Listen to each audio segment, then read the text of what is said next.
was almost a campaign that was run in New South Wales and beyond today. Welcome to the program in a grand final week that is proving to be as dramatic as ever and a contrasting journey for the two skippers. Ben Cousins will join us tonight from Perth to reflect on his Brownlow medal win, and we'll head to the tribunal to find out how Barry Hall got off. Tony and Mark with Derek later taking your calls. This is the place to have your say. But first with the day's footy news, and she's following the Swans this week. Very good evening to Tiffany Cherry in Sydney. Hi there, Tiff.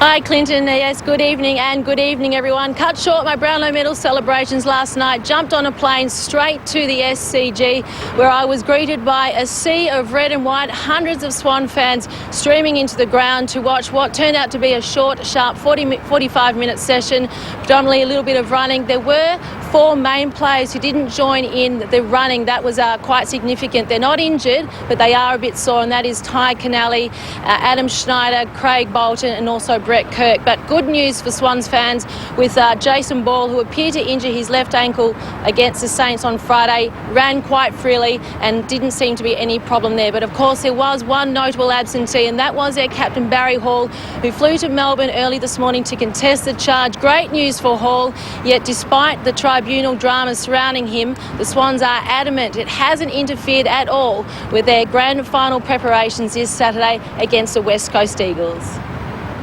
An inner-city office building in Melbourne was the scene of a secret meeting between Barry Hall, Sydney officials and legal representatives as they built the case to get the Swans captain off his striking suspension.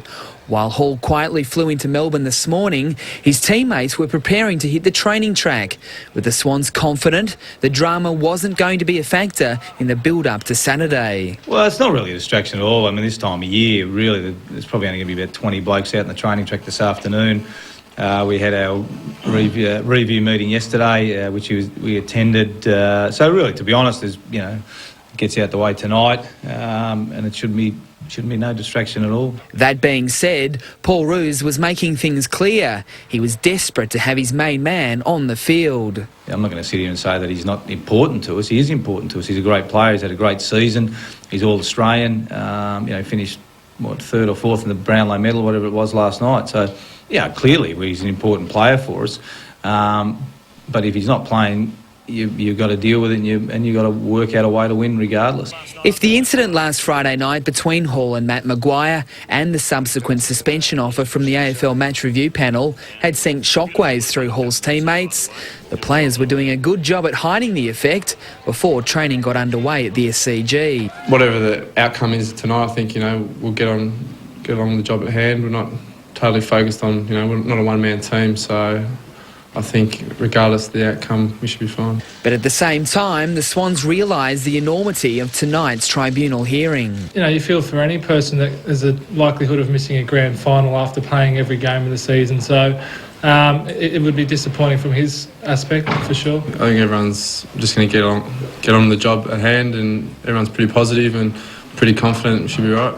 Unlike the Eagles, the Swans don't have any major injury concerns from last Friday night's 22, but the backup stocks are looking thin.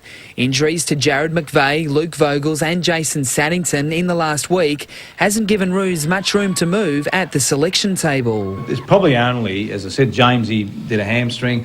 There's probably only 3 or 4 guys at the moment that really are in the mix, regardless of whether it's replacing Barry or replacing someone else.